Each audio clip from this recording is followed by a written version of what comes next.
Kinumpirma ng Manila Economic and Cultural Office na kabilang isang Pilipina sa tatlong namatay sa karambola ng tatlong sasakyan sa Taiwan. Ayon sa MECO, sakay ng van ang Pilipinang si Ebelia Escalona Cortez, kasama ang dalawa pang ibang Pilipino noong August 19 nang mabangga sila ng SUV sa highway.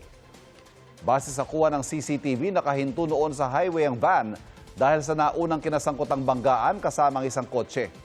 Nag-uusap ang mga driver ng dalawang sasakyan nang sumalpok sa kanila ang SUV.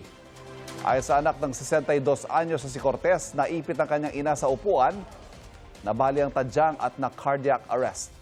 Ayon sa MECO, dead on the spot si Cortez pati ang dalawang driver. Sugatan dalawa pang Pilipinong sakay ng van at ang driver ng nakabanggang SUV.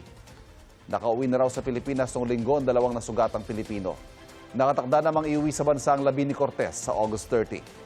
Handa raw ang MECO na tulungan ng pamilya ni Cortez sa paglaban nila para sa hustisya. Sir, yung hustisya ay nakabangga sa nanay ko. Sana mapanagot, sir. Sana magkaroon ng hustisya yung nanay ko, sir. Kasi hindi namin po alam yung gagawin namin, sir. Kasi wala naman po kaming kakayahan